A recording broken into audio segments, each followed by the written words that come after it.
Tuko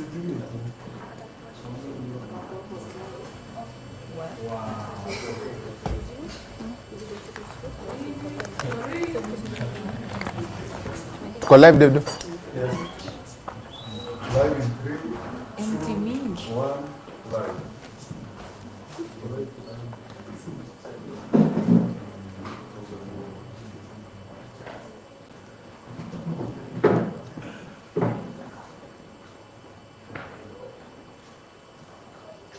Aya, karibuni manze, tunaanza tena.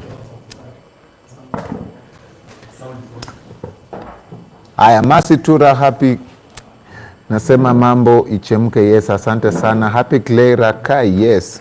So watu wa Kakamega tunasema asante sana, stay tuned. Tuko na Truphena ndani ya nyumba. Truphena, karibu sana, usitense, sawa? Sisi ni wenu, sisi ni masista na brothers hapa hivi. Truphena mwenyewe ako ndani ya house, ndani ya building. Yeah.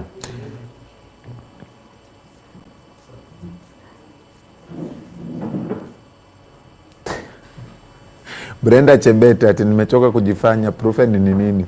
We tafuta tu utapata ni nini. Wesley, nasikia tu watu wakicheka cheka hapo ni nini. We kuja pia tucheke. Anyway, tumeanza, hii ni round what? Hii ni round ya 4. Truphena ndio guest wetu wa 4. Naona pia Korira ako hapo hivyo, ako sawa. Kevo Dope, our best dancer ako hapo hivyo. Onese ako hapo hivyo. Director Davido ako hapo hivyo, yani wako stay, wako on. Nick Magana, sound engineer 254 ako hapo hivyo pia. Katarina, yeah, so ako hapo hivyo pia. Onesmus camera 1, Onesmus camera 1 ako on. Tukiangalia pale Singa Miles pia ako on. Mtuambie hapo kama mnasikia sound iko aje, sauti iko aje jamani, sauti iko aje kabla tuendelee. Unajua ndiposa tuendelee lazima tupate ruhusa kutoka kwenu. Ndiposa tuendelee lazima tupate ruhusa kwenu. Caleb pia ako pale hivyo. Caleb pia hapo hivyo anashughulikia huku na huko. Eric Oyaya, woza Dapaman, woza jambo. Beatrice Karima, hi. Masi Tura, iwake. Alex Waweru, oya, yes, iwake. Masi Tura, Dapaman, aje bro, poa sana, uko aje? Aya, Wesley Billionaire, uliza Truphena anaweza.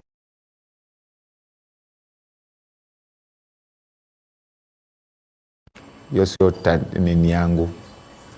Kuna mtu mwenye atamuuliza tu, sawa? Yeah, so wewe niambie tu uko wapi, unatuma salamu kama uko wapi, halafu tukubig up. Wale watu wetu wote wa Busia, The 5 Cartel, kupale na Norbert Ozil kutoka Busia County, asante sana. Softy Ojiambo kutoka Busia County, Bunyala, asante sana. JJ Mahande, Busia County, Bunyala, asante sana. Albert Saha kutoka Busia County, asante sana. MC Tonde kutoka Busia County, asante sana. Leo watu wa Busia mko huku wengi. Rada. Aya. Eric kutoka shout out watu Baringo leo. Miss Tuyan kutoka Baringo, asante sana bana. Baringo Miss Tuyan amewakilisha. Amos Okapel, baba mboga, unasikia? Unasikia vizuri, ni sawa tu. Haina shida, nasikia vizuri. Aya, George Johnson, sound iko sawa. Granton Gwora, woza Nukita Rumba, hello from Udhiru. George Johnson, sound inasumbua. Sound. But George yako tu wewe ndio unasema. George wewe ndio unasema tu sound peke yako. Na kweli.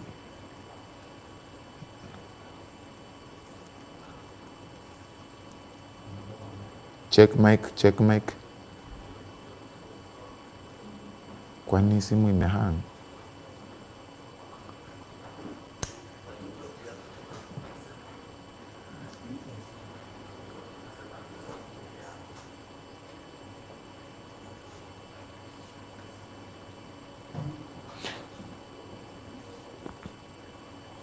Check mic.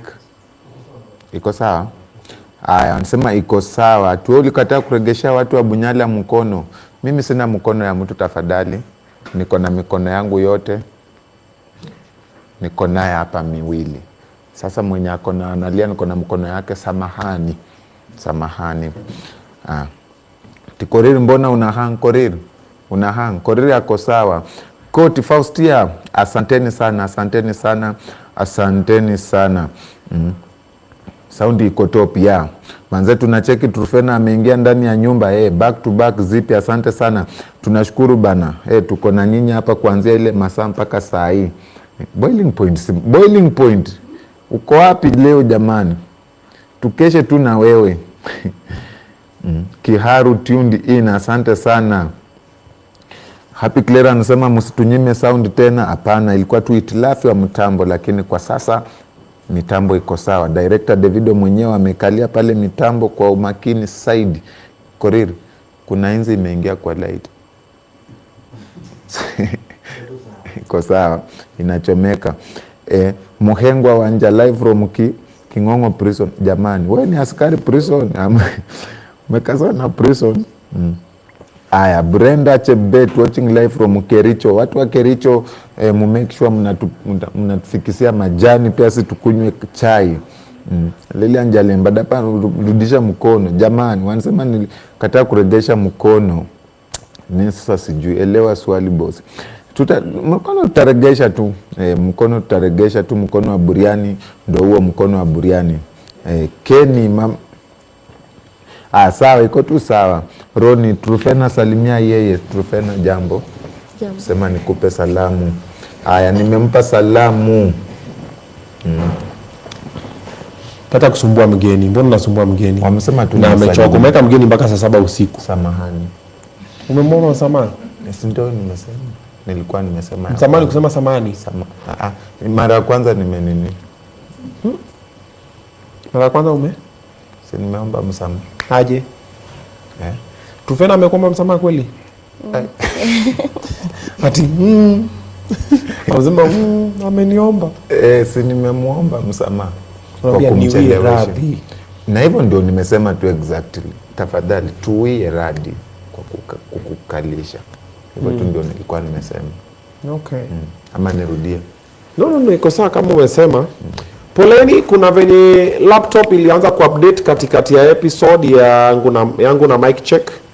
So we could not finish because laptop ilianza kuupdate alafu everything else ikahang. So because we also had Truphena, and you see she's a young lady na pia tumemweka mpaka late. So we collectively decided we'll continue with our episode with mic check tomorrow. So tomorrow now I'll be on mic check podcast, and then I will try and also cross-pollinate also on Obinna TV Extra as well. So we continue the conversations on that side.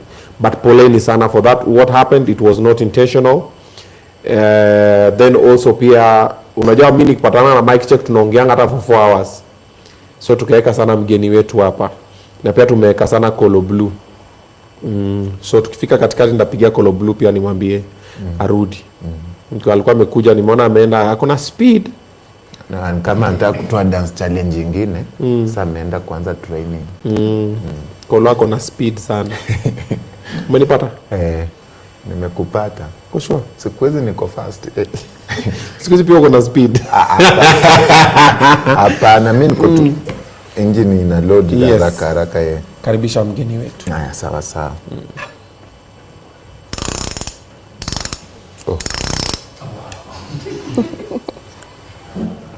You can do it again.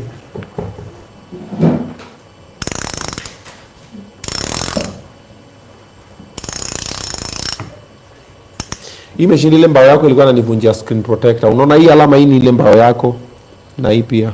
So I need to change the screen protectors again juu ya mbao yako. Sasa juu haiko ni mbao. No, ni chuma. Ni chuma. Ni map. Ni chuma. Ni sio mbao. Hapana. Ile si mbao. Ni plywood. Tuko na mbao na plywood. Tofauti ni nini? Tofauti ambao na plywood ni? Plywood ni soft, nyepesi. Mbao ni hard kama hii. Oh, hii ni mbao. Kama mahogany. Mbao. Hii sio mbao. Hii ni fiber. Hii inakaa burungete hivi. Unajua inaitwaje? Mbao ni hii boti sasa ama hizi. Lakini sio mbao. Inaitwa MDF. MDF na PDF. PDF sana ni sister ya huyu. Sasa mbao, jutongeja mbao, hapo saa mgeni anapenda sana huko. Kwanza ukitengeneza hizi mbao unamkasirisha. Juu si mambo amependa. Ni kigonga. Kuumiza tu mbao, ukiumiza tu mbao yote mgeni anakasirika sana. Mambo ya kuguza miti nini kukatakata, yeye anapenda tu mti na hug mti na mti is okay. Kukumbatia. It's gonna be fine. Kuhug ni different. Sasa kukumbatia. Difference ya kuhug na kukumbatia ni nini? Kukumbatia ni kitu alifanya hiyo. Na kuhug ni una hug mtu. You are hugging someone. And for tree kumbatia ring ama catching. Kwa mfano akuhug, hiyo ni hugging. So, hugging akifanya kwa mtu ni kukumbatia tu. Umeelewa? Umeelewa. Haya. Sorry sir. Truphena, samahani kwa maneno mingi kama chiriku, ila nilizoea hivyo. First of all, una muonekano mwema, yani you look good. Thank you. Hey.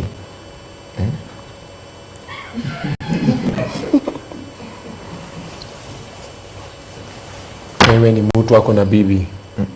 Hakuna semina mtu. Sasa naomba nikusaidie kinywaji ama drink tu yenye utatumia hapa. Sasa tuko na sharubati, maji fufutende, expressway, chai fupi na chai ndefu. Unatumia gani? Maji. Fufutende. Sijui nini. Warm water. Just normal. Yeah. Okay. Chai baba, mwili ya muke. Chai moto. Ndi fupi. Yes, fupi. Fupi sana. In fact, mimi tu maziwa ulete. Wacha nilete kalebu basi. Kalebu. Sawa bosi. Karibu.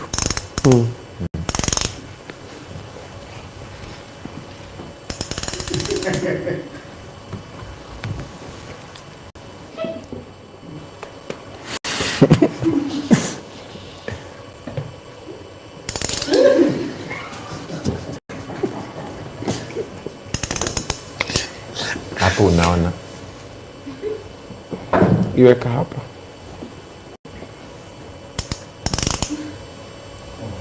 Hapa.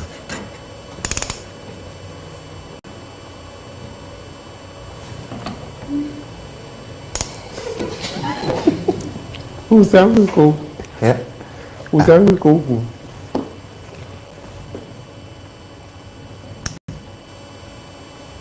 Hapo. You know, sometimes you feel ni kama Dabaman aligrow alafu akafika place alafu akakwama hapo, so mwili can like but inside he's just a child, like he's just a sweet toy, like unafanya vitu ela inafanyia sahi hata Lola hizi zifanya sahi ni ela, yani it's a cute thing, it's so cute to watch how innocent you can you make me very happy. You make me very happy. You will miss me heaven. You will miss me in heaven. I will miss you in heaven. Do you know what that means? So hatutaenda nawe mbinguni. So what in the hell? What in the hell? Utakuwa huku kwa wadosi. Mimi nimekaa huku kwa nini? Kama tutaenda kama sijakuwa mdosi kwanza. Lakini unafikiria mbinguni kuna wadosi na kuna watu wenye si wadosi? Na si wanasemanga hivyo, hata Bible inasema. Aje? Bible yako inasemaje? Mbinguni kuna wadosi. Kuna corridor ya wadosi. Kuna corridor ya masikini. Kuna corridor mbinguni? Wadosi ndio watakunywa maziwa na asali. Na nyinyi na nyinyi suturungi na uji.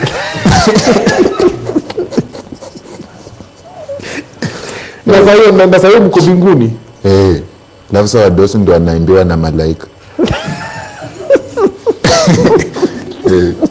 Wataimba na kusujudu. Wataimbiwa wakisujudiwa. Wadozi. Sasa mbinguni uko tu tayari na room yako huko. Wana mansion. Warm temperature the heaven. Imepakwa rangi nyeupe. Wewe yako itakuwa na rangi gani? Yangu. Kama sitakuwa tajiri, red hivi. Red hivi. Alafu nakula sukuma huko. Mbinguni? Mimi sukuma mbinguni. Kama sitakuwa tajiri, sukuma, aloe vera, omena, samaki ya moshi hiyo, huko kwa nyama, asali, masiwa. Na kusujudu. Sio wewe na sujudu, wewe unasujudiwa tu hivi na malaika weupe. You know that's being worshipped. And that is idol worship. So na mimi naabudiwa na malaika nikiwa binguni, and you know that God is a jealous God. So that one does not even, it's not even logical. Even for it to happen even in front of God first of all. Then the story, okay, sit down. Muthoni kidogo tu. Let me bring him kidogo. Special.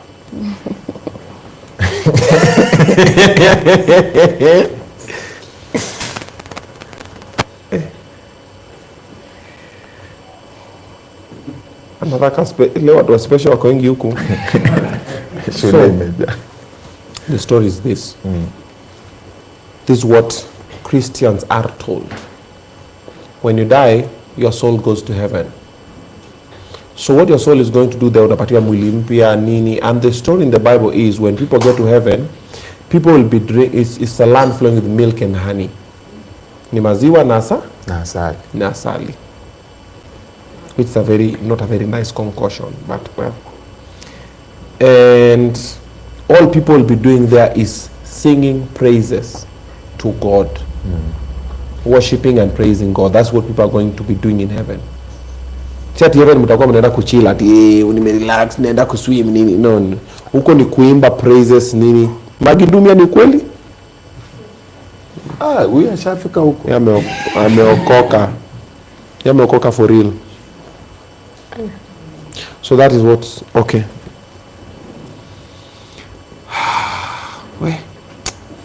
Yani ni 4 minutes past midnight na kufundisha Biblia. What will people do in heaven? In heaven, people will experience eternal joy, peace, and fulfillment, engaging in activities like worshiping God, serving Him with renewed strength, reuniting with loved ones, exploring a perfect creation, learning and enjoying endless fellowship. Kwa hiyo vitu umetaja, hata chakula wajaweka ugali nini. Sasa kuna choice ya mtu aseme mimi sitaki kwenda, ama mtu abebe chakula yake akienda mbinguni. Kwa sababu sijasikia yako ukitaja ugali, umetaja masiwa na asali. Sasa hapo ndio mimi nachora ile kitu nitoa line, kwa sababu sio umeanza kujoke na Mungu. Sasa ukitaka kutokwenda, it's very simple. Enda usome the book of Galatians chapter 5. Itakuonyesha matunda ya kidunia. Fanya hizo. Kama sitaki kwenda, vitu kama wivu, chuki, hizo vita, nini, ugomvi, hizo unafiki tu basically. Fanya unafiki wote tu. Wewe na binguni, so utaenda kule nyama choma huko hell, because there's a lot of fire in hell and a lot of people. So nyama choma pale kwa wing hivi. Hell. Nyama choma iko huko. Hell mingi sana. Eternal fire. A Galatian what? Nakutumia hiyo verse. Nakutumia. Wagalatia. Kama chakula iko huko basi sasa siheri. Kuna chakula mingi sana hell. Because the God of nini. But also nikwambie kitu tenda kuconfuse. Wacha niweke tu pale so that it confuse watu wengi alafu waanze kufikiria. Ndaisema pole pole. So inasemekana ukifanya vitu mzuri utaenda binguni. Ukifanya vitu mbaya utaenda binguni. I'll start it again. Wanasema ukifanya vitu nzuri utaenda binguni. Ukifanya vitu mbaya utaenda kwa shetani. Kwa shetani. Wanasema kwa shetani ni wapi? Kwa moto. Kwa moto. Aya, ni nani anafanya vitu mbaya? Shetani. So mbona shetani akuchome kwa kufanya vitu yenye anataka? Alafu kwa nini shetani akuchome under whose instruction? Na yeye mwenyewe alidefy Mungu mpaka akafukuza kutoka binguni. Si shetani alikosa juu wakamfukuza. Kwanza alikuwa entertainment, malaika wa entertainment huko juu. Akafukuzwa ako hapa duniani. Hizi vitu mbaya zote watu wanafanya, kifo, magonjwa nini, hizo zote ni mkono za shetani. So uende sasa tumemwamua kwa mwizi. Sasa utaenda binguni. Alafu uende jehanamu. Alafu anasema jehanamu ni shetani atakuchoma. Kwa nini akuchome na umeiba na alikuwa anataka uibe? Okay, utanipata. It's a complicated analogy but it's fine.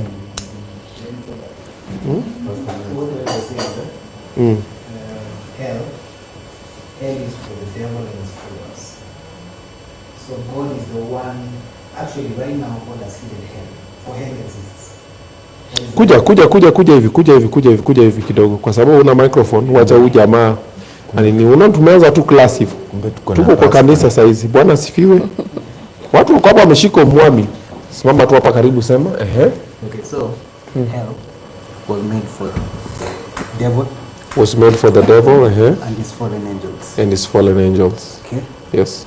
But because the devil himself did not want to be burned alone, that's why he has influenced mankind. Okay. From the fall of man, Adam. So, Okay. But since that time, when the men, rather the man sinned, Adam, God started a quest in heaven. Okay? To deliver mankind. That's why Jesus came. Okay. To answer your question, hell itself is made for the devil, his angels, and those who are fallen. And his followers. So, what watachoma pamoja? Si eti ni shetani atawachoma. So wanachomwa na nani? God. The fire will be sent from heaven. Okay. Yeah. And it will be brimstones. You Google brimstones, they are the hottest thing you can ever imagine. Okay. Copied. Thank you for the clarification. Sasa umesikia? Sasa si shetani anachoma watu hell. The way most pastors have been preaching it all the time. Shetani atakuchoma. Mutachomeka na shetani. So if it's like that then it makes sense. Yeah. Najua hapo nimepata kitu by the way. Shetani anatafuta wafuasi kwa dunia. Yes. Wenye atachomeka naye. Atachomwa na yeye. Yes. Na Mungu pia anajaribu kumake watu wasichomwe na shetani. Basi hapo acha niende kwa masiwa na asali. Ndio hapo ni avoid two dams. There you go. That is according to our business manager Pastor Miles. Pastor Miles hapo kidogo. Siku juu umeshika kwa mwami hivyo. Kumbe tunatoanga tunaenda magospel hapa na umenini. Okay. Yeye na Magi. Sound imeenda tena baba. Yaani tumekuwa tunaongea hapa bila sound. It's not there. Simu sijui imekuaje. Ukipandisha hapa ilete. Acha niweke kwa hii simu nyingine. Simu ni mingi.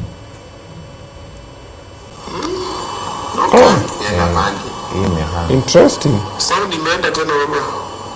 Yaani tumekuwa tunaongea hapa bila sound. Back. Ndio hiyo. Merudi. Sound iko sawa. Merudi. Aya, si ulete mgeni nini yake. Sasa nirejeshe YouTube. Dapa, I'll sort that. Sina kusaidia hiyo tu. Sawa. Thank you. Welcome.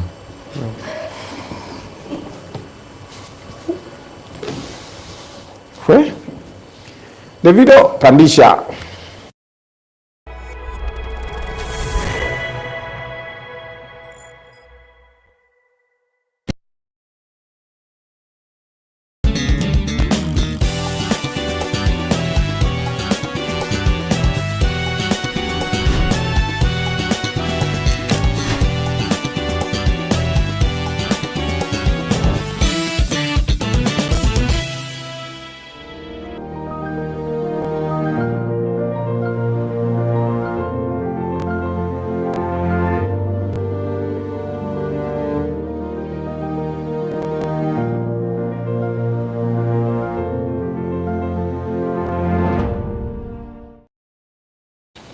What's up, everybody? Good morning. Yep, it is 12 minutes past midnight East Africa time. Yeah, but good evening and good night, depending on where you're watching us from, or good afternoon. Karibu sana Obinna Show live. Most definitely, it is Monday. Yes, we always say, even though it's already Tuesday, we always say when it's Obinna Show live, it is Monday till we get out of here. If you're just tuning in, you've missed very interesting conversation. 3 other guests were here before this, but right now we have the second last one after her. Hopefully we're going to be having Colo Blue as well. We're going to be having a conversation right there. But karibu sana, take a seat and buckle up. It's going to be bumpy because the lady that we have just set a Guinness World Record.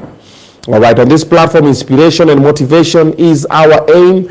And when we do this show, we want you to learn something. So education, number one, and entertainment. So check out Friday, Nini, and all the good vibes. All righty. So for the first time on Obinna Show live, she is an internet sensation and also a jungle sensation.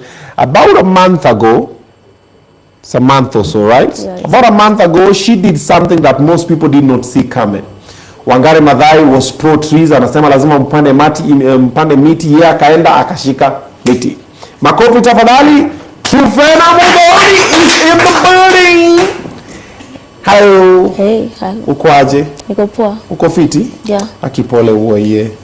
Sawa. Yeah. Karibu sana Obinna Show live. Tumesikia mambo yako mingi sana, alafu tukakutafuta. Finally tumekupata. Na nikoni nywele nyewe ni real. Ni nywele gani? Ini inaitwa yarn scraps. Yarn scraps? Yeah. So the story behind it ni ku advocate for sustainable living, ku encourage watu they live sustainable lifestyles, to not contribute to environmental degradation through beauty. So hizi ni waste, and for example the green ones have been reusing since 2022. Since 2022, so it's quite like 4 years now. So they are also not synthetic, so they do not contribute to environmental degradation. And also the colors have a meaning, each color. So black represents African power, protest, and resilience.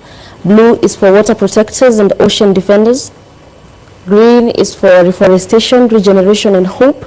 And red is for indigenous resistance and frontline courage. And apart from that, there are 17. So they represent the United Nations 17 SDGs. Where? Yeah.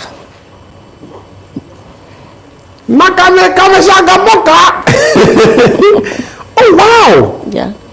That's interesting. Me, I thought like it's just a style. Like I said, ni wale majenzi wale wa no, mimi nataka kitu ka different. Nope. Oh wow. Yeah. Okay. So you decided to put them 17 intentionally. Yeah. I mean, you took 17 because No, I put them intentionally. Oh wow. Yeah. Okay. Kudos to you. So hii ni uzi. Ni uzi. Hiyo ni kitu tunasema na kizungu mingi. So hii kizungu yote degradation nini whatever tumesema ni uzi. Yeah. Umeweka kwa kichwa. Kwa sababu si synthetic. Yeah. Na ukasema ya green umetumia sana. Yeah, green. Kutoka 2020. 2022. Yeah. Hizi nyingine ni mpya. Si mpya. Since last year around February. So they are almost 1 year. Oh. So nywele yako inafika wapi? Ni refu. For real? Yeah, ni refu. Inafika huko kwa mauzi huko chini pia? Kuna tamu na bomwanga. Nikirepair. Unaona, una admire, then unarudisha tena. Nywele yako hapo jumoni na walaloishi. Yaani walalo kidogo. Haya. Bana. Yeah. By the hapo juu na kaki wala ama ni juu tu dai umeweka nini? Ni natural. Nywele yako ni nini? Hii ni color gani? Korida ndo color black. Ni red. Red ama maroon? Ni red, ni vile iko kwa black but ni red. Yeah. So nywele yako naturally red? Hapana. Nywele yangu pia iko dyed in these colors. Umedai nywele pia in these colors? Yeah. Oh, interesting. Okay, that's a very interesting way to look at it. Yeah. Nice to meet you. Nice to meet you. Thank you. Obinna here. I saw you on the TV and on the news, and you attempted something that most people had not attempted that I want us to talk about. Yeah, sure. But before that, I want to get to a little bit know this person from Madeira. 6 children. Mulizaliwa wasita. Yeah. Then at some point you were in Mwiki Primary. Yeah. Aje, sulizaliwa Madeira? Watu tembea. Okay. Mwiki Primary, Graceland Girls, Naromoru Girls, Rada. Ni kutembea tu na kusoma. But si ulitoka shule ukaenda shule nyingine. Ni decision tu ile wacha tuende tutembee huko. Ni maisha tu kumove, una move nayo. Yeah. Okay. Yes. Tell me about your childhood. How was it like? Which type of child were you? Ulikuwa wale watoto wa kuimba huko mbele kwa church nini vitu kama hizo, ama ulikuwa quiet baby in school? Ulikuwaje? I've had both sides. So sometimes at some point I was quiet. Yes, I've also participated in church, in choir.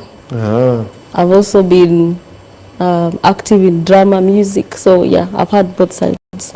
O inatana na vibe ile inakuja? Same too. Okay. Yeah. And also I hear that you got abandoned by your parents at an early age. I prefer not to talk about it. Okay. Yeah, I prefer to talk about it right now because I'm actually writing a book. So soon I'm going to actually gift you that book. You'll be the first one to read it. Or the story will be yes. the book? Yeah, I'll write all my story in the book and I'll let the world know about me in a book. Yes. That's what's up. That's a good way to look at it. Yeah. But you know books are made from trees, eh? They're e-books. Yeah. If you say e-books, yes. But for the other books, kidogo, the trees we're trying to save. But actually, you know, you cannot, being sustainable is also a progress. We cannot 100% decide that we're not going to cut down trees at this moment. But before we get a solution to everything, I think there's a sustainable way of doing it still. So the problem is uncontrollable logging and cutting down of trees. Yeah. Okay. Yeah. That's the issue. Yeah. Okay. How old are you, if I may ask? I'm 22 years old. 22? Yeah. Okay. He's a child. So, how did this idea for the tree hugging come about? So actually, I don't remember the years, but I was 17 years old. It came when you were 17? Yeah, tree hugging. So that's when I did my first tree hug. And I was at an event with the Rotaract Club of Naivasha in Nakuru. And we're just walking from a break and then I just was left behind and I decided to just hug a tree. Ulichelewa kurudi class? Yes. Ukasema wacha nishike miti niseme tulikuwa tuna. Yeah. Oh wow. You hugged it for how long then? Some few minutes.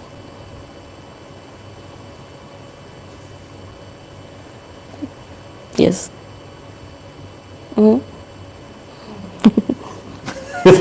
then what happened? Like, did you feel nice? Yeah, I felt nice, of course. I know, it's actually so therapeutic. Oh. I've been interacting with nature, but this time I decided to hug a tree. What do you mean you've been interacting with nature? Just being in the forests, walking, bare feet. Yeah, planting trees. Most of the time I'm planting trees, I actually do it bare feet. Yeah. And you walk a lot in the forest? I do that a lot.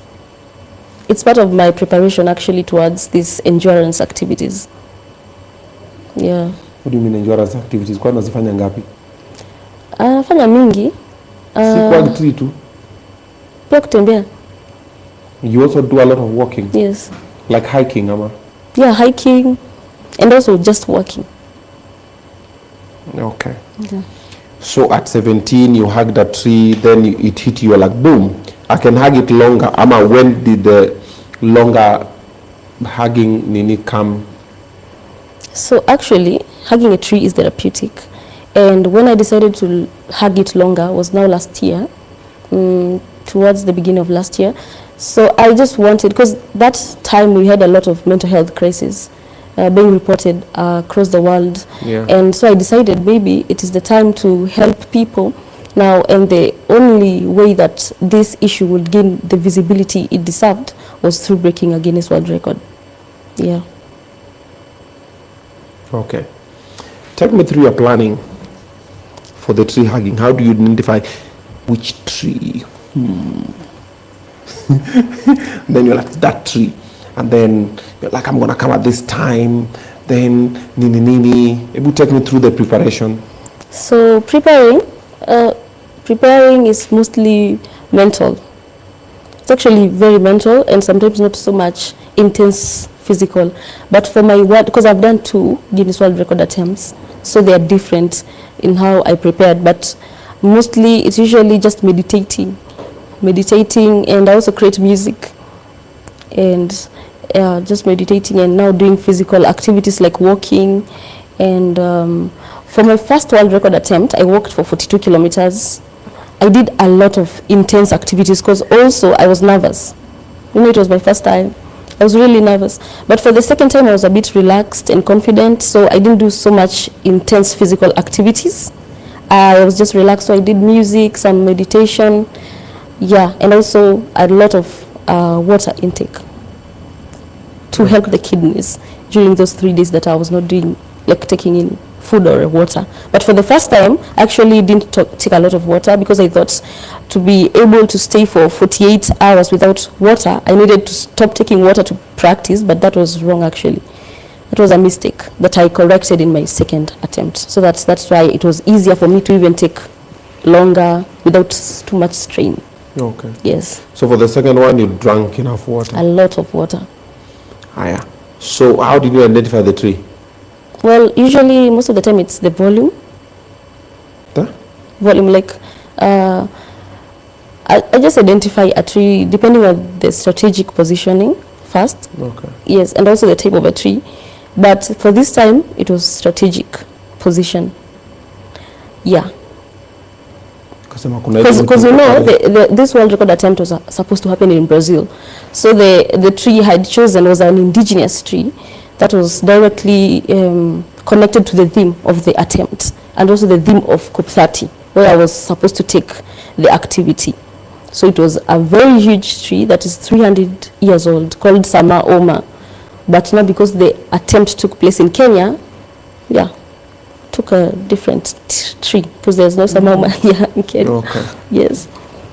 So you identify the tree like a day before? These are tree you're familiar with? It's like your buddy? Just look at it and the one I just like. No, like I mean? Yeah. So you know, like for example, if I want to shoot here at Samaki, I'll come and do reke. Okay. Then after reke, like a day or a week before, depends on when I'm shooting, I'll talk to the guys here, then I'll look at the camera, which will be the angles, then you put on that one. So when you identify the tree, did you take time, you're like, this tree is the one I'll hug tomorrow? It was a week before? It was the same day? It was a day before. Or a day before? Yes. We're like, okay, that's a tree. Ukaangalia kama iko na wadudu. Zote ziko na wadudu kila wakati. Kwa ugopi mauchunguleo na mani? No, actually we coexist. Dudu manyoya? Huo ni nini? Ujui dudu manyoya? Sijui. Dudu manyoya na Kikuyu inaitwaje? Magidumia?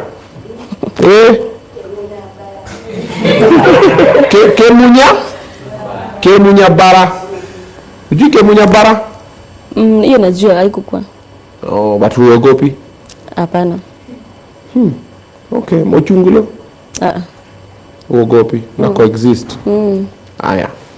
So you come on this day, you came in the morning? I came, yeah.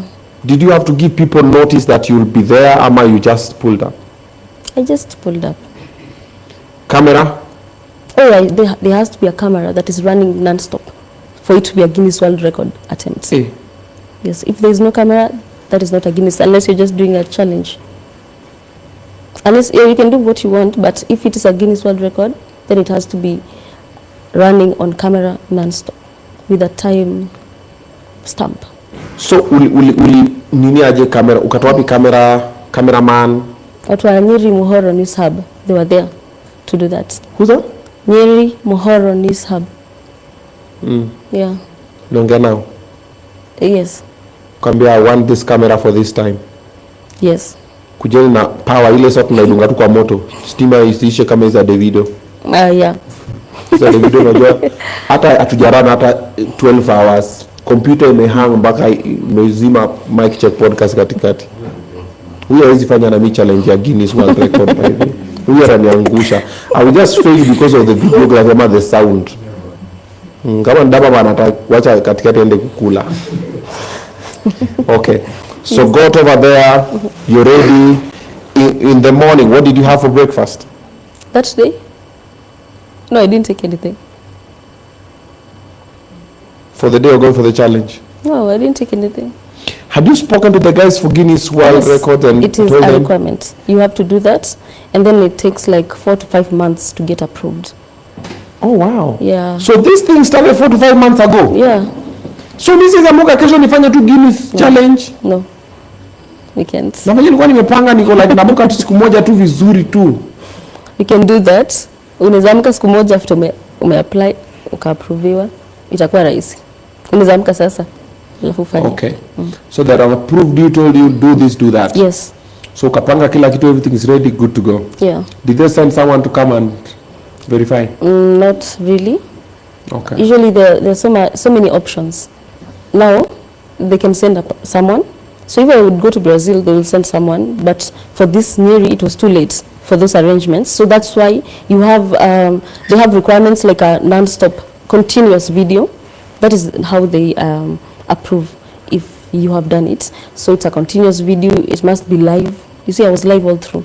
And also you have to have witnesses. And each session has to be like you're having 2 witnesses running for 4 hours. And then they go on a break and other 2 witnesses come to watch. And timekeeper statements. Like for this one I had 18 logbooks. It's too much work. Wow. Yeah. Ukafika ukaambia watu wako tereng is the time. Yes. The time has arrived to hug a tree. Yeah. Kaambia see you on the other side. Haujakunywa breakfast. Yeah. Nothing. Yes. You ate the previous night though. Yes. Set the time to ding. Yeah. Ukaanza hivi ama ukaanza hivi? Ama ukaanza hivi? Hivi. Au kuna feel kama mkono inataka sasa kuachilia? Hapana. Hivi tu? For 72 hours? Yes. Mguu?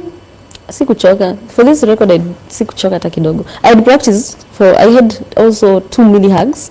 The first mini hug was 35 hours during Mazingira Day. The second one was 60 hours, so I had prepared enough. I didn't get tired. I was just sleepy. Sleepy? Yes. Ukalala kwa mti? Sikulala. I was Uliona watu wanakuongelesha? Yes. So you didn't sleep at all? You fight sleep, but you don't sleep. You know when people don't sleep enough, they start hallucinating. Huko umeanza kuona mti kikuongelesha? Hapana. My daughter. Oh, wow. Yes. Okay, did you eat? No, I didn't. For 72 hours? I didn't eat.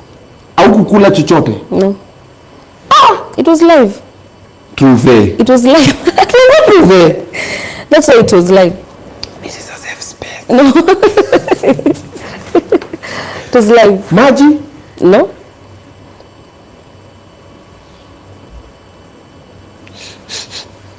What's that?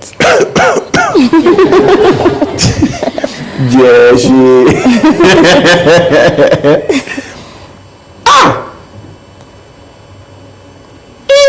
Corey, what are you stamina? 72 hours bila kukula, bila kukunywa maji. Unaongea tu na WhatsApp, unapiga tu story nini? Yeah. Kususu. No. Au kususu for 72 hours. It was live. Si mama inakuwa live. It was live for verification. You see, wazungu wenye wanaendanga kuona inaitwa, is it called the ball? Ile for New Year. Is it called the Great Ball? The Great Ball. Let me give you a factual information. New Year, New York, ball drop. It's called a ball drop.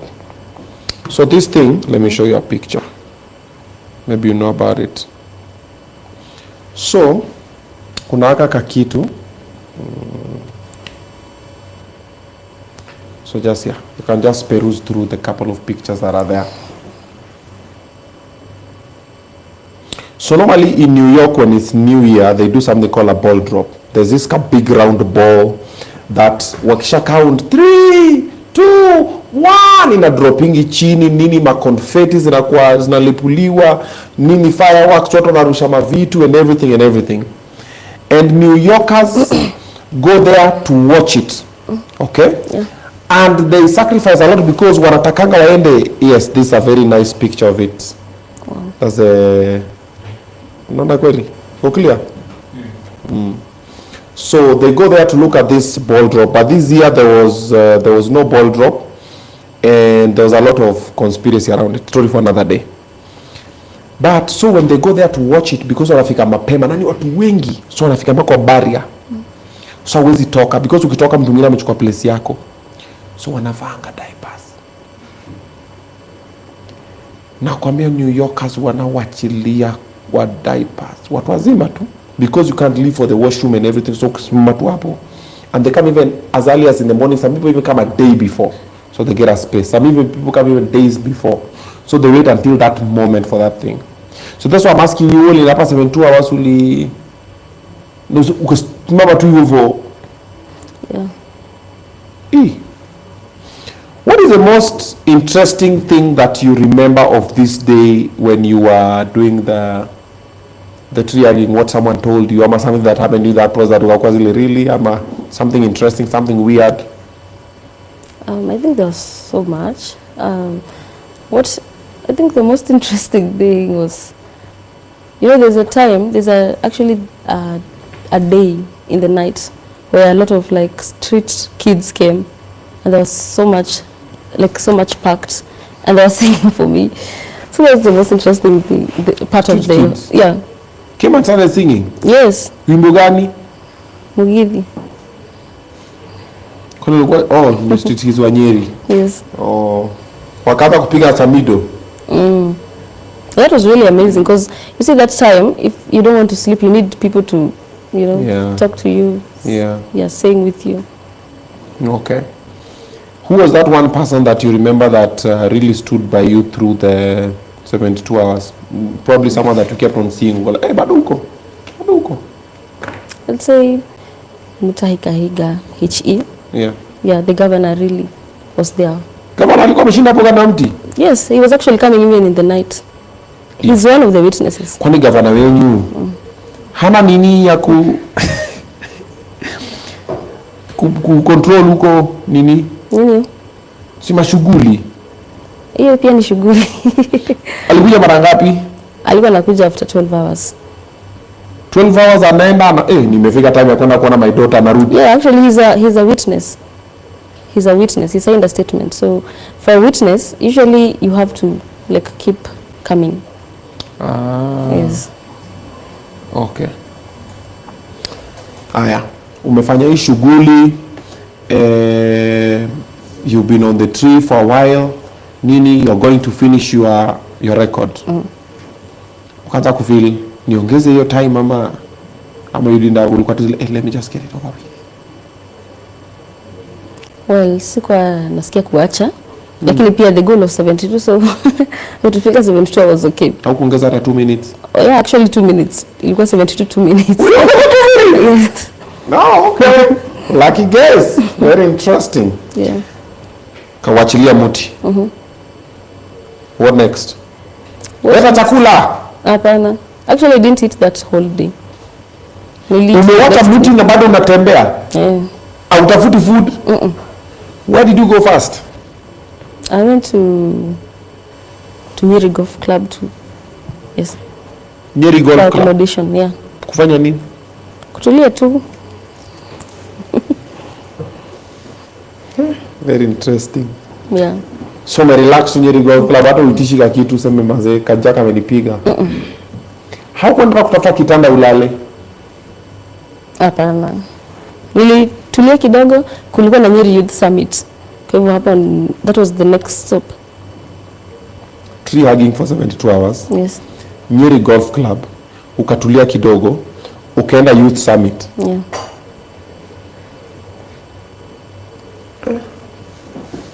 Huyo si binadamu kwa hiyo.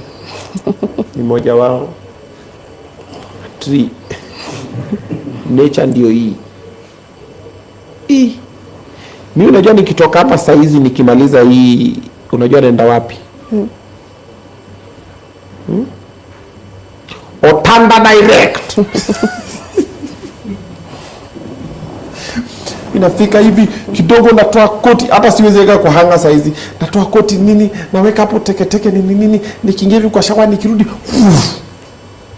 ndani ya duvet. It's healthy. Yeah, it's healthy, lakini wewe ungeenda hata Youth Summit. Mimi sasa ni Youth Summit. The summit can summit itself. Aya.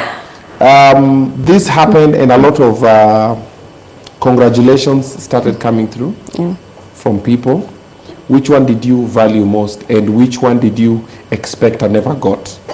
Maybe. For example, even when you're hugging the tree, there's maybe someone that you wanted to come or you expected to come but they never came. And you're like, oh man, this person didn't pull up. Honestly, for the tree hugging activity, I didn't expect anyone to come. Like for me, I didn't even expect to trend. Like all that trending and virality was organic.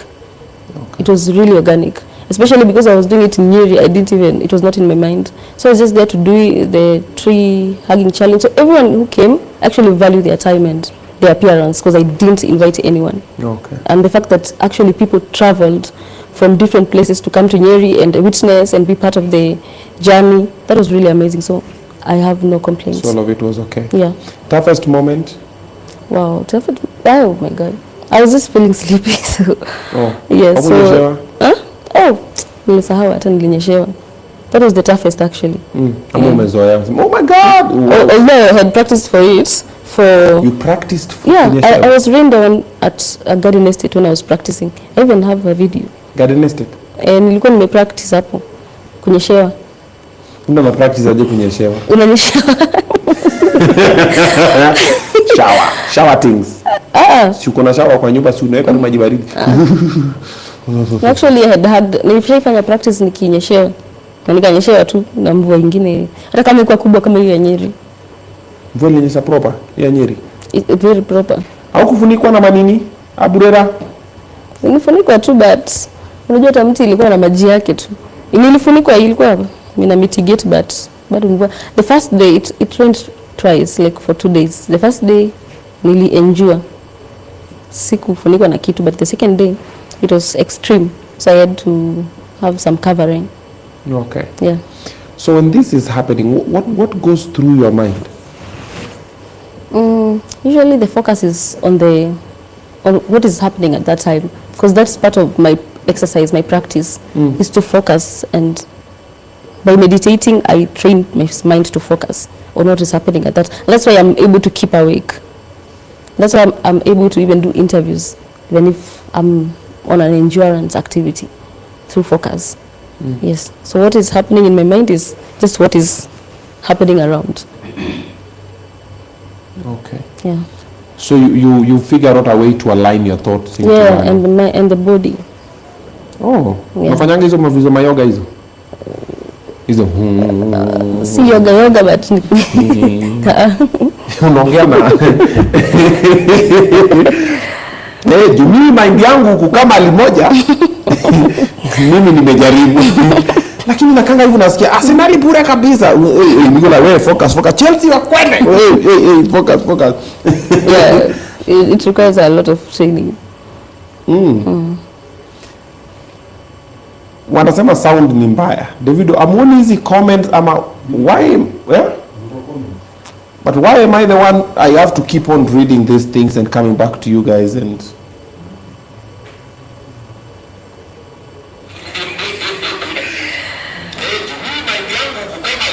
My sound is terrible. Nick, Rada?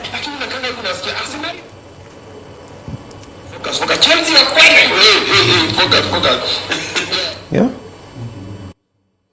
What's happening? Like, you guys have not noticed this all through. Like, you guys have been writing your sound since then. Na ile time nikauliza so many nikachukua labda they're just talking and it's not there. It's 2026, man. We can't be having 2025 problems. It's either the problem goes or a person goes. One, they both can't stay in the same place.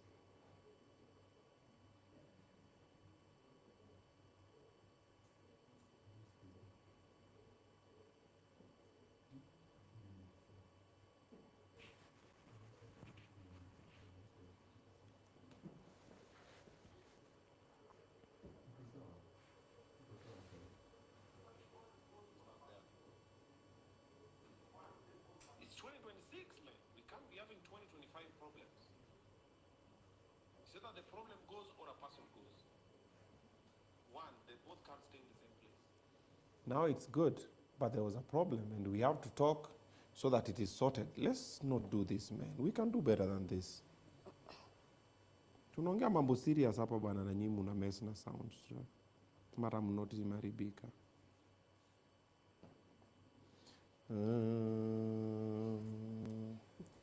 Jaribu kujituliza kidogo. Before nivute mtu wa sound, sikia Obinna fires the sound guy again. Sasa unajua tayari nalipa Munez 15k for kunishikia umbrella. Nasikia namfanyia humiliation ritual.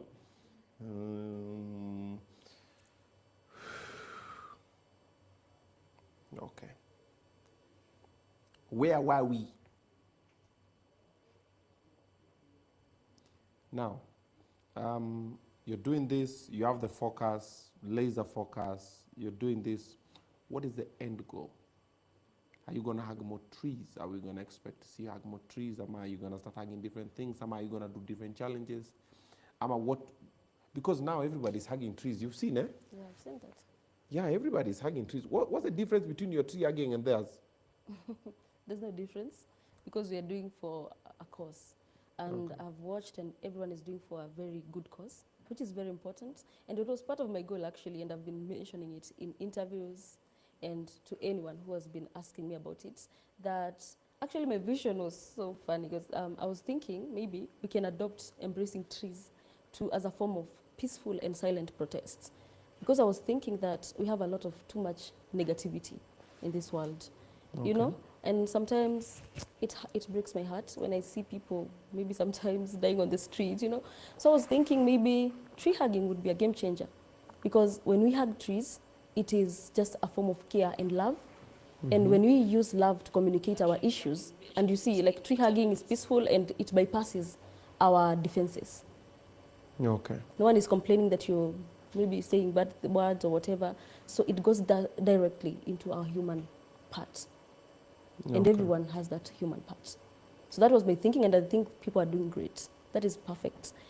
But yeah, also if people should, maybe I would suggest that people also check on their health and practice.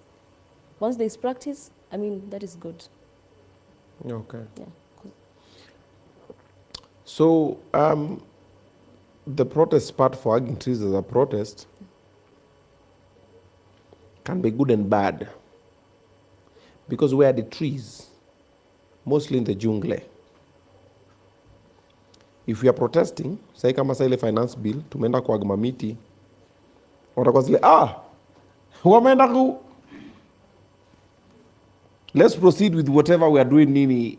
So it can be... I don't think so. I don't mean that kind of protests. Yeah. You see, okay, for example, what I did, the point is to be listened to. You understand? And I've seen even those who are doing these tree hugging challenges, all of them, they're being listened to. You understand? It's a point, it's a way of just airing your issue so that someone can listen to you. Like getting attention. Yeah, getting attention. Okay. I think all the challenges I've seen are positive. and they have positive outcomes. That's the point. Maybe we can try to be a little bit positive. Maybe we can try that before we do something different. Yeah, but the people are thinking it's dangerous. You saw someone was rushed to the hospital. It is dangerous, okay, because, you know, like when I do it, I have to prepare, because you also have to care. Everything you do, everything we are doing, the messages are powerful, but also our lives are priceless. So the point is just practice. And then you don't have to do maybe so many hours. But if people need to do those so many hours, it's still okay, but practice is very important for our health care, not just now, but even in the future. Yeah. Okay. You did this one, then of course you went to meet the president. Yes. How did this happen? You looked for him, he looked for you? He looked for me. He didn't look for him, yes. So someone just called you? Yeah. Niaje wanted to meet the president? Yes. And they're like, cool. Yeah. And then? Then we met. Then we planned. So I was given a responsibility to actually oversee the 15 billion trees campaign. So, and that is a very huge responsibility that I'm willing to take, because it's in line with my purpose and my commitment and my interest and the interest of our nation. Yes, and for our planet. Okay. Yeah. So you're just given a responsibility like Niaje? When do I make sure hizi miti zimepandwa? Not exactly, but somehow yes. Aje sasa, like advocate for more young people to start planting trees. Yeah, such things. So how I will do that is upon me. Oh, yes. You're given freedom to decide how you'll do it. Yeah, it's advocacy. Or just advocacy. Yes, but still it's in progress. The plan, yes, is in progress. Okay. Yeah. So it's like an office. Okay. So because we are in January, so everything will be we're still in the planning. Okay. Yeah. Initial stages. Yeah. Okay. Umesikia ameguza mambo ya pesa? Umesikia ameguza mambo ya pesa? Hawa ameguza tu mambo ya mbegu ya miti. Sema, no, we will provide the seedlings and then we'll just make sure that, you know, you tell people more nini. Mama and also kama hawajasema. Truphena. Truphena amejua sana kuplead the fifth. Sema, unapulekzo, sikusikia vizuri kwa hiyo part. Yes, but how did you feel though meeting the president? You had not met the president before, right? I have not met him as a president. Oh. Yeah. Well, okay. So you had met him as a deputy president. Wapi uko? I've visited him at his place in Karen. Oh, so yeah, ikuwa like first meeting. I think it was first meeting him as a president and me as an environmentalist. No, see human being to human being. Okay, like yeah. Normally when you meet someone who is like the president for the first time, oh my God, I can't breathe. Haukuwa na hizo because ulisha meet before akiwa DP. Yes. So kwa zile, remember me? Was that? Yeah. Akakukumbuka? Hata tukuongea sana kuhusu the previous meeting. Oh. We just dived into the matters of that moment. Ungemkumbusha. Ambia namna gani my friend? Na unakumbuka nywele? 2020 liko kwako. Ungemkumbusha? Alafu anatoanga maziwa. Ngongea na angekuona vizuri. Sasa wewe umeenda hapo unataka tu kupanda miti. Sasa ka-assume tu ni miti unapenda. Sasa akasema huyu hata labda ataniambia no, me I just want seedlings. Sasa next time ukitu unaenda na mimi. Niambia busy ni aje. So unafanya mambo yako ya miti lakini niambia wewe unajua anataka fair, unajua ametoka Nyeri. Unajua anarudi Nyeri na turudi na by road. Na kupanga. Okay. You are given a head of state commendation. Yeah. How does it feel now? It's great. Mm-hmm. Yes. So sai title yako ni? HSC. Wewe. Hata mimi niko na nyingine. Busy. Mimi nimejipea ma title. Oga the Tap, Busy. Yeah, ni mingi. You know. FA. Jeni gani? Father Abraham. Yeah, mambo ni mingi. Mambo ni mingi. All right. Ulikula? Uko? Wapi? Si kwa president. Ulikula? Nikunywa chai. Sasa wewe. Nini wewe shwali? Haya. Now, fully paid trip to Brazil. Unaenda we? Brazil. Quilombo do Abacatao. Huh? Speak in English, bro. Belém. Huh? Belém. What are you saying? Is that a place or a thing? Ama unaniambia? Oh, kuna place into a Belém. Yeah. Ama Bethlehem. Belém. Hold that thought.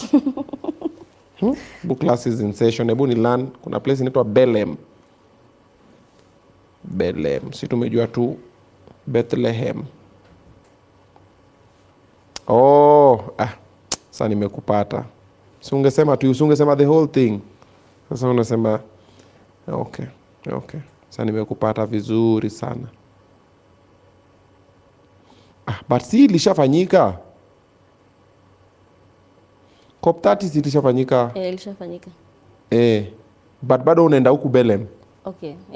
The reason naenda because hiyo record, Guinness World Record ya 72 hours ilikuwa in honor of indigenous peoples wa Quilombolas. Karibu tu hapo na Belém, na they are the guardians of the Amazon rainforest. So hata kama sikuenda COP30, naenda solidarity tree hug with them because this record was dedicated to them. Yes. Okay. So unaenda kumita hawa jamaa. Yeah. Okay. That's interesting. Kudos. Good stuff. Thank So unaenda kwa meet, mwambie ni aje, I'm with you guys, ni nini? Yes. Nini, then you come back. Yeah. Nini? Ni Brazil, man.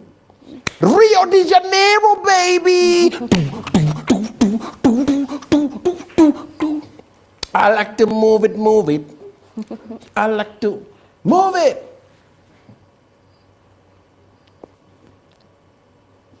My man. Yeah. You know, stop, pause to leave also. But leave responsibly. Yeah. Because you're 22. Sasa pia uende tu na hug tu mamiti alafu unapata umefika 40 unahagingi tu mamiti. Roho zile ule mama mamiti amepita hapa. Yeah, so kidogo pia una Kevo, mbona una dance? Kevo shanza ma. Zetu. All right. You incorporated the blindfold segment. Yeah. Ebu tell me about it. Okay, after breaking the 48, my previous world record.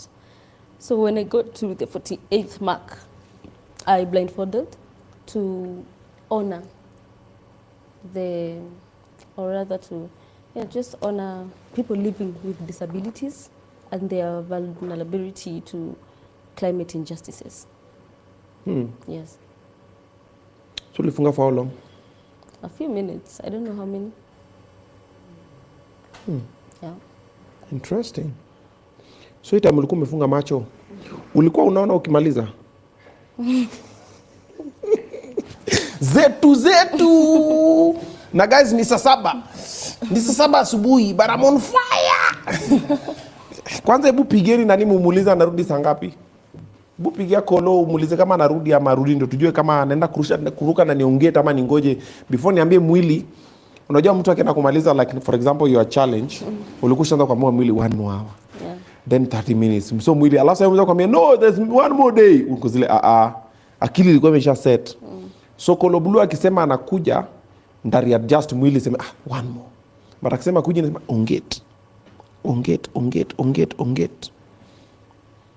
Let's talk about mental health kidogo. Yeah.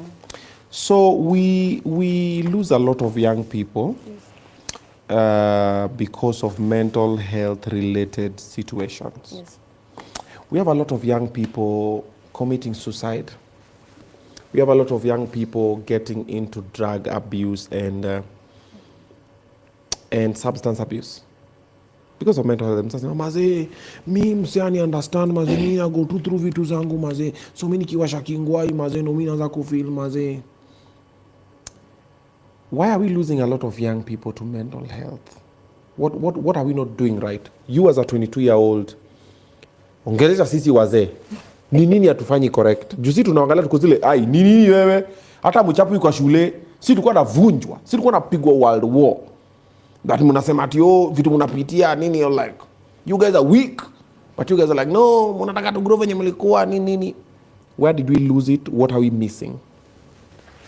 I think that, you know, I think mental health challenges are very personal. It's a personally, you see, I live with a panic disorder. I have a panic disorder. It's a condition, and I think so many people have very personal journeys with mental health, and it's very hard to actually understand each other. But what I'd say is there's so many factors contributing to how, you know, how we're losing. First of all, I think what I would say is first, people maybe have a lot of pressure to achieve goals in life. Those are some, but what I will say is you don't need to achieve everything at an early age. Yeah, people should be content with where they are, and they should take life priceless. That is the most important gift that you'd ever have. Apart from you achieving your goals, it's your life, and it's important. So also using drugs is not ideal. If you start using drugs, then it gets hard for people to assist you and to help you. So I think depending on what someone is going through, then I don't know, but we should just be easy on ourselves. Because I don't know. And if you have mental health challenges that are, like you see, they're can I say neurodivergent? What do you call them? People should actually know that that's a gift, even spiritually. It's a very spiritual gift, actually. What's that? For real, if you have neurodivergent, you're just different. You are very powerful. So if you do not take drugs, then you're just different from any other human. You're thinking, everything is different. So I would encourage people to not take drugs at all. Okay. Yes, and take life one day at a time. Okay. Yeah. Have you ever been to moments where you felt like you want to give up or you want to stop whatever you're doing? You personally? And how did you overcome? Because now probably there's someone who's either going through something and they're just not going like, hey, she can tell us how she went through whatever, ama how she overcame. How do I overcome mine? How you overcome is through self-awareness first, knowing who you are, and if it's possible, because depending on just what you believe, but it's important if you believe in God. That is very important. It helps you a lot. Personally, my journey has been with God. Yes, so if you leave your burdens to God and to Jesus, if you believe in Him, everything will be so easy for you. And because I have panic disorder, that means for you to have such challenges, especially as a younger person, maybe 14, 15 years, I struggled with being I was an introvert. So I wouldn't achieve so many of my dreams if I continued being an introvert. I didn't even know I could sing, I could stand in front of people. And you see, this is a condition that sometimes does not leave you 100%. But you see, I've managed it through self-awareness, knowing who I am, through including God in my journey, and just practicing. So when I realized that I had panic disorder and I was struggling with being on stage or talking to people, having big and small talks, so I started, actually, I knew I wouldn't maybe be on a panel like this. I wouldn't speak, like sitting here, I wouldn't speak. So what happened, when I started having self-awareness and growing in this journey, I started looking for opportunities to speak. So you overcome what you think your fears, you overcome your fears. Okay. And yes, and that's how I started to speak even to a lot of people without fear. But I still have the panic disorder, but I've overcome it.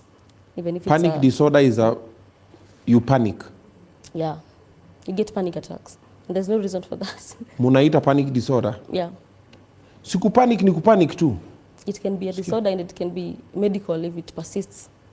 For real? Yes. Siku panic tu. Mbona panic brother? Mbona panic? Huyu amepanic, huyu amepanic. Everyone panics at some point. Si ndio unashangaa sasa ni disorder. A medical condition if it persists for years and it's diagnosed. What do you mean it persists for years? Si mtu ana panic according to kitu imefanyika. Okay. No that. Ama mimi ndo sielewi. No. You will just have to look at it. Panic disorder.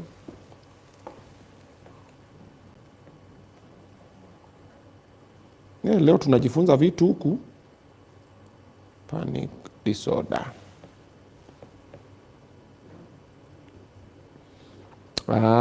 Nimepata. Sasa ile part ulikuwa umesahau kuniambia. Panic disorder involves unexpected recurrent panic attacks. Hiyo part ya unexpected. Hiyo part ndio sasa hiyo hapo na inakuwa disorder because ingine ni expected. Umeoverlap umeona polisi. Mako ameniona gai. Hiyo si disorder. Hiyo ni expected. Why were you overlapping? Ama umewasha kimoja kidogo polisi kijana leta mkono. Sika umewasha kitu. Sasa afande hapana. Sio hivyo afande tuongee. So hii ni unexpected. Yaani ile una panic tu. Yeah, and it can get really intense. You panic out of the blues. Yeah. That's an interesting one. So actually for mental health, I think that's a whole conversation. It's a very huge conversation. Hebu sikia venye wanaisema. Panic disorder involves unexpected recurrent panic attacks, sudden surges of intense fear, peaking in minutes with physical symptoms like a pounding heart, shortness of breath, dizziness, unasikia kizunguzungu, and a sense of doom. Unajua doom ni nini?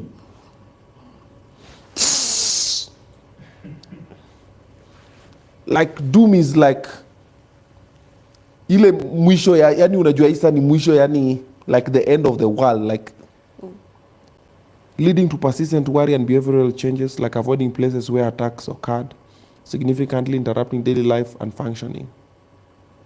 It's often linked to genetics, stress, brain chemistry.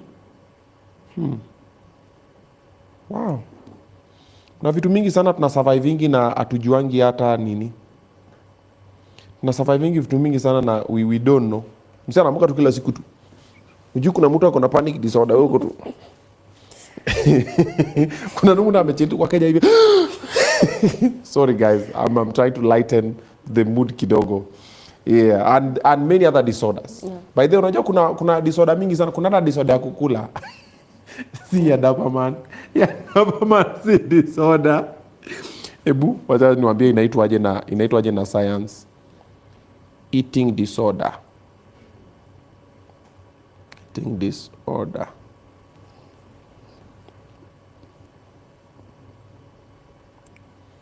Skia, an eating disorder is a mental health condition where you use the control of food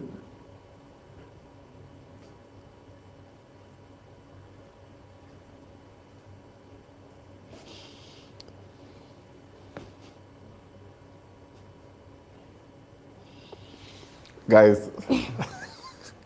Nimejaribu kuishika, but allow me to lighten kidogo because of this, okay? So don't overthink this part, okay? So an eating disorder is a mental health condition where you use the control of food to cope with the feelings and other situations. Hapo kwa situation, if you follow dopamine,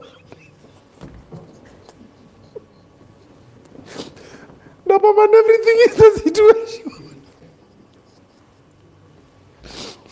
You know dopamine? Ule alikuwa amevaa red alikuwa hapa. Dopamine can eat anytime, anywhere, anything. Today for the first time dopamine amepata mtu anakula vitu hazi kula. I hosted someone hapa. Sorry unaona. Dapa kuja. Venye tu huko. Venye huko. Kuja baba. Ona. Kuja come. Kuja hivi. What have I spoken about honor? Amebeba nini kwa mkono? KDF? Ni Katrina na unaenda kuchemshia Katrina chai. KDF iko wapi? Kumbafu? Umemaliza? Leo umekula mara ngapi? Leo? Sio sana, mara tano. Haya.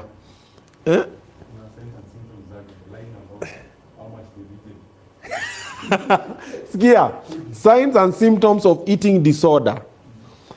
Number 1, dramatic weight loss. Number 2, lying about how much they've eaten, when they've eaten, or their weight. Eating a lot of food very fast. Going to the bathroom a lot after eating. Exercising a lot. Avoiding eating with others. Cutting food into small pieces for or eating very slowly. Sasa hapa kwa avoiding eating with others, lying about how much they've eaten, eating a lot of food very fast.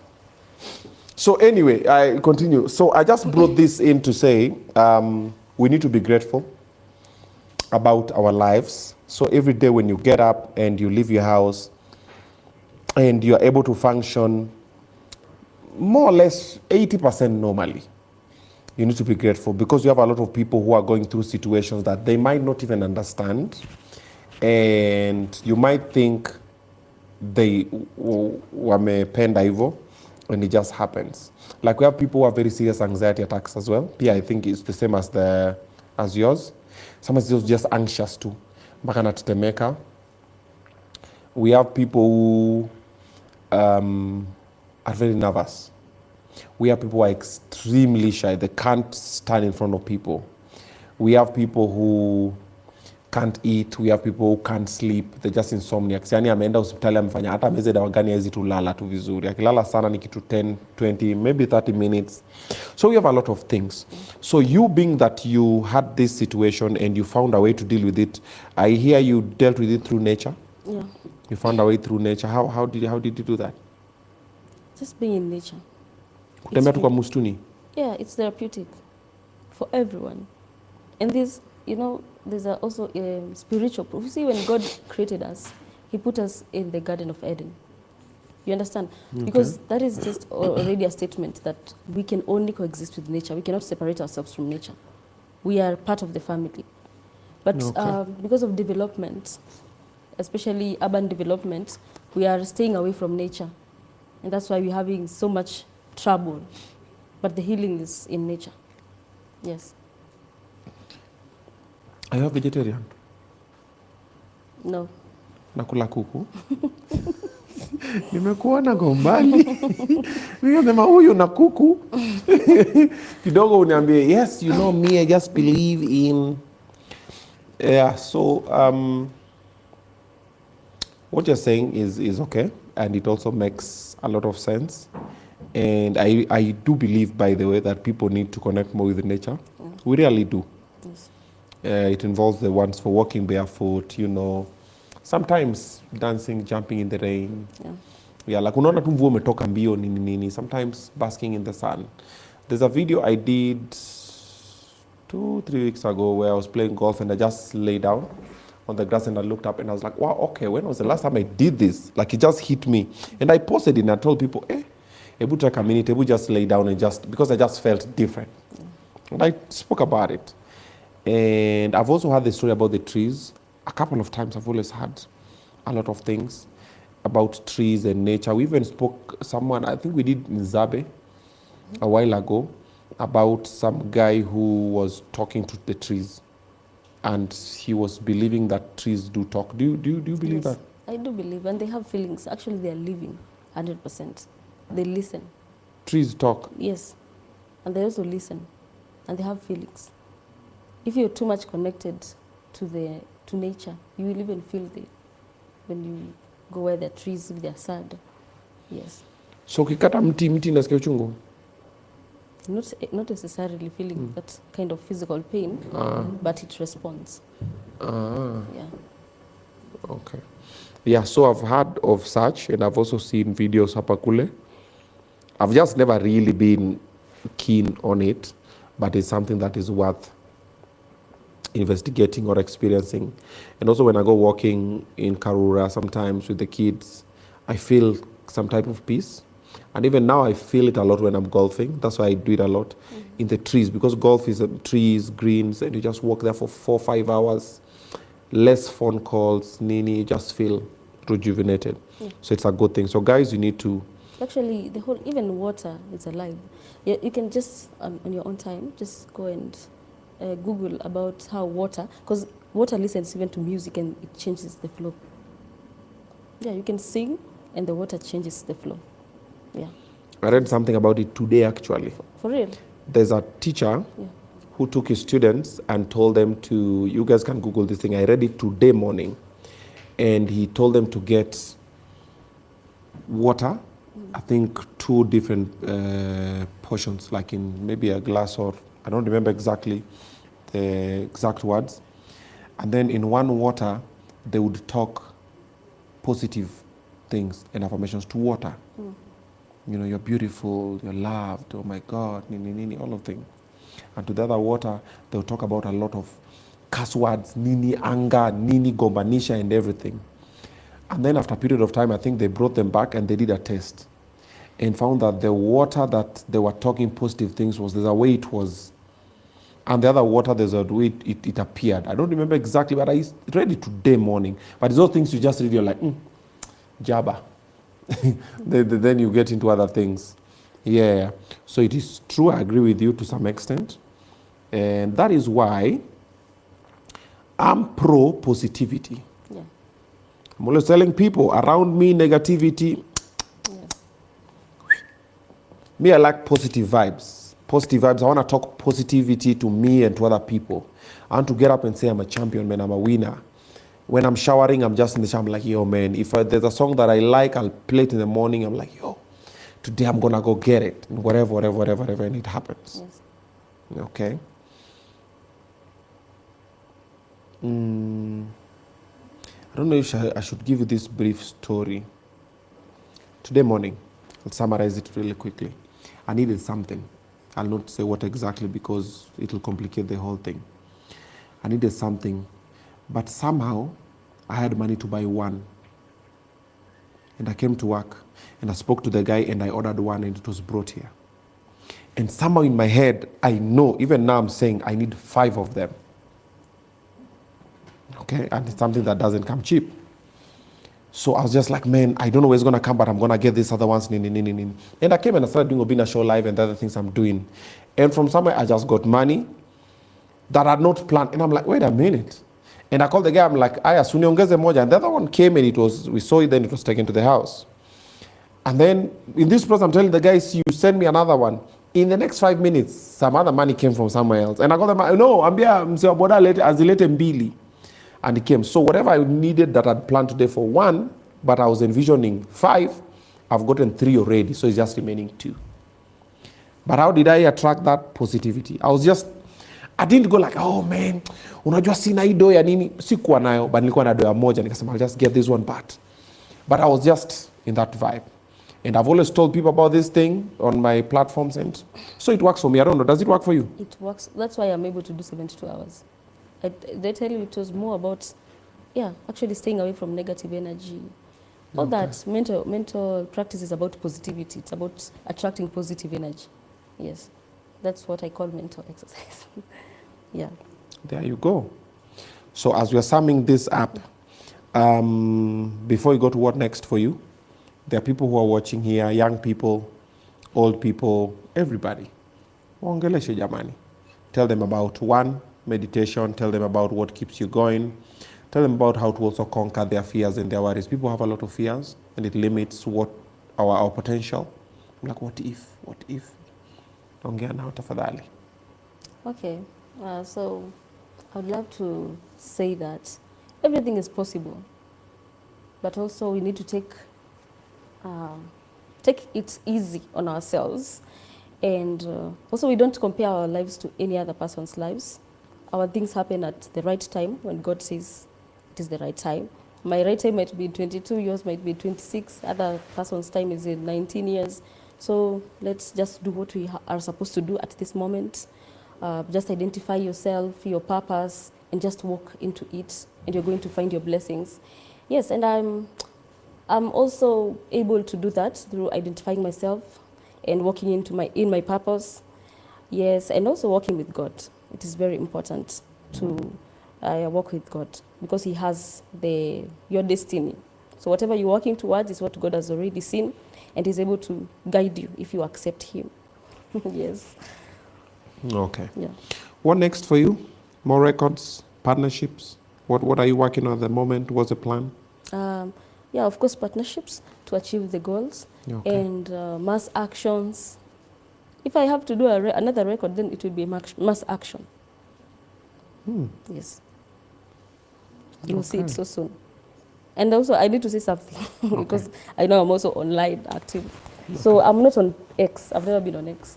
So I'm seeing a lot of stories being picked from an account on X that is not mine. Ah. I'm not an X. Hauko Twitter? I have never been. But I will join, and when I join, I'll tell people. So si wewe umekuwa andika hizo mavitu huko? Hapana. Tupende miti. Aye, Twitter hapana.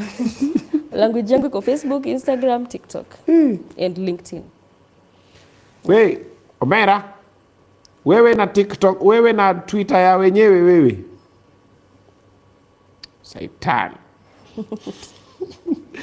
Watu wamekuwa na engage na Twitter. Ni aje Muthoni man, mimi am your fan. Anasema thank you. Oh my God. That's a fake account and it's really negative. Si nimekwambia vitu na post pale hata mimi nimeziona niko zile guy. Hata ukiangalia the language is not consistent. There's a way my Facebook speaks. It's the same language on Instagram, on LinkedIn, on TikTok. So that one is not me on X. Mtu wane Truphena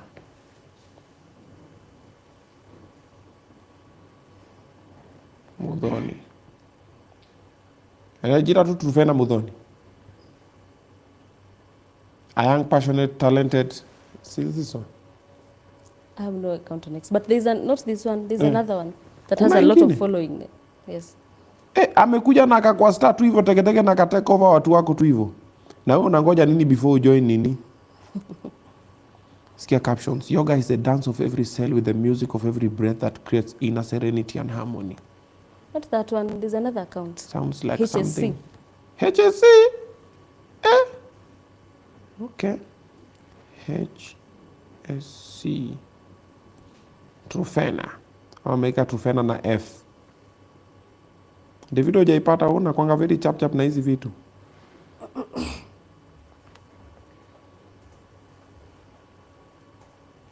Mbona mimi simpati? Kama alijua tunaenda kuinterview yeah? Ushaipata? Mambo yako ni live. Anaitwaje? HSC Commission.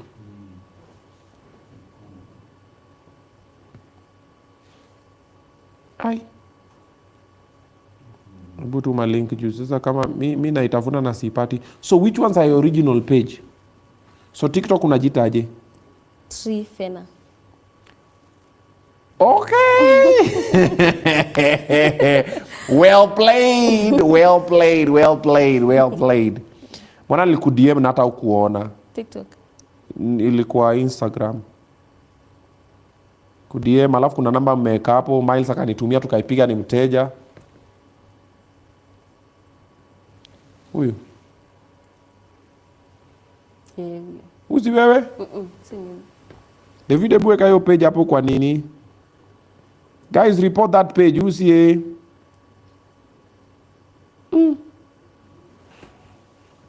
wewe nako busy. My environmental engagement with President William Ruto today in the State House, Nairobi, Kenya. Na mpaka kuna video yako. Na ka retweet nini ya Chandaria Foundation. Wenye ulikuwa umesimama hapo.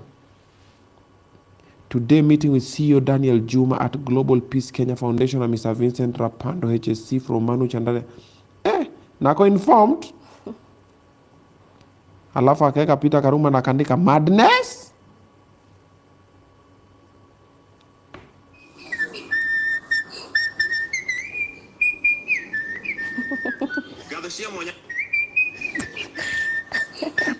You're on fire. Maku anawish watu happy blessed weekend. Happy blessed week ahead from I and Mr. President. Mpaka kama love heart. Truphena, mambo yako ni live. I love Morocco so much. If they win tonight, I might hug a tree for 120 hours. Intermittent as a sign of celebrating my team. Bring it home, Atlas Lions. That was 1 day ago. And the problem is media, real media is picking up stories from this account. That is my problem. But hajui, au kumesema. Sasa hii umesema. Hata mimi ningeambia Jackie kuja post huko kwa Obinna TV updates. You love Morocco so much. Okay, upendi Morocco? Sijui hizo maneno. To meet wapi leo? Halafu umeweka picha yako hapo kama umehag bambu na umebeba gita. Ukiwa posio demo kasema God bless this girl. Truphena. Yaani ayeye. Ati ni kiti gani nikiomba 2027 mutanipea? You running for office? No. No intentions. 2027? No. Think about it. No. Nyewe online. Online na mambo. Online na mambo mingi sana. Na kanaandika vitu. Ati evidence received. Nako nini. But people are very interesting. Like someone who sit down, say, I've seen potential in this person. I want to be them. Then akotuna account amejua si wewe lakini anaangalia umefanya nini, anachukua na post na caption kama wewe. To what end? Like what do they benefit from that? So they feel like you ama no jani watu wangapi wame-engage kwa DM probably. Mambo ni mingi. Hebu niangalie labda hata niliku-DM ilikuwa fake page. Pia wacha nikuulize kama ini Truphena Muthoni HSC. Hii page yako? That is? Yeah. Iko verified. Oh, that's your page, eh? Yeah. So niliku-DM. Kwambia, hey, you hope uko fiti, would like to host your Obinna Show live to pick a story. Is it possible? Kaangalia hivi. Sema sasa huyu jamaa. Okay, interesting. So guys, you've known. So her page, her official pages are Instagram Truphena_Muthoni. Yeah. It's verified. TikTok Truphena. Mbona angalia hiyo inasemaje? Mbona Truphena? Truphena ilikuwa imechukuliwa? Truphena. Yes, I found it. Truphena, the one with 349K. Yeah. Okay. So TikTok is Truphena. Okay. And she does not have Facebook pia iko? I have it and it's verified. Oh, Facebook is verified. Yeah. Okay. But nini haiko? X hauko huko. Watu waachane na hiyo. Yeah. If people want to get a hold of you, where do they get you? I have a LinkedIn. Yes. Waangalie LinkedIn. Yeah. Also Facebook. Yeah. Wa DM tu. Yeah. Kuna mtu anaangalia. I also have a website. What's your website? www.hugtheearthwithtruphena. .hugtheearthwithtruphena. Hugtheearthwithtruphena. Susi pole David anaandika. Hug the earth with Truphena. Hug the earth. Hug the amla. Okay. So guys, those are the official pages for Truphena. Yes. Tafadhali, do not engage with that other page that is iko pale your ex. Yo si nini. Yo si yo page yake. Okay. Thank you so much for coming through. Thank you. All the best, man. Keep spreading the good vibes. Keep being self-driven and out there and very passionate about the environment and spreading awareness and also championing for mental health and climate change. It's a good thing you're doing. As we'll be here to support. You need our support, hala. Ombia ni aje kuna mti nataka kwenda kuhug. Tuna kamera.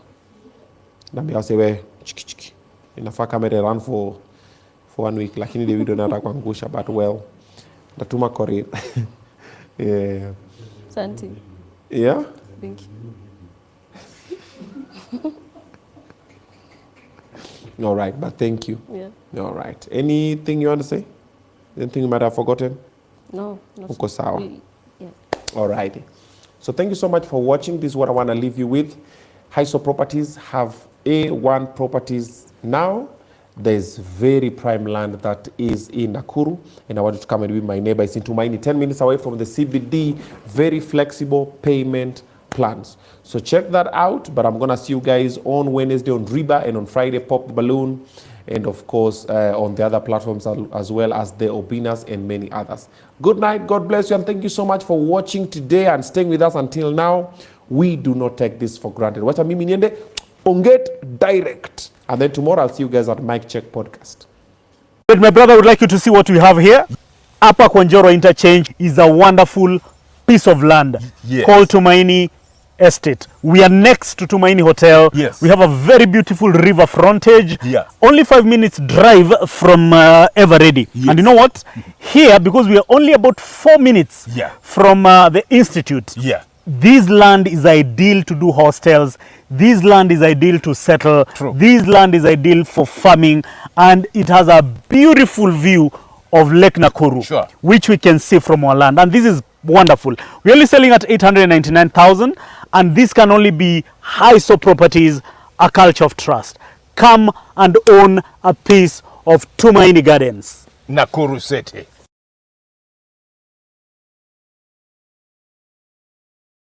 Anakaa week. Like week. Kiangalia mtu anaweza nibeba kweli. Azinanipin kwa ukuta vizuri. Hawezi? Mbona ukuta? Si kuna nini? Na mimi nataka niweke kwa ukuta.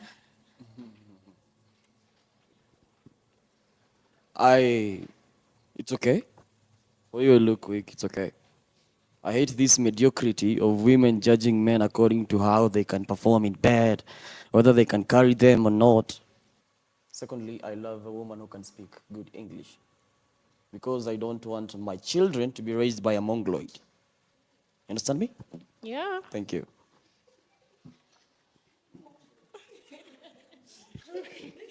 Hey. Ooh.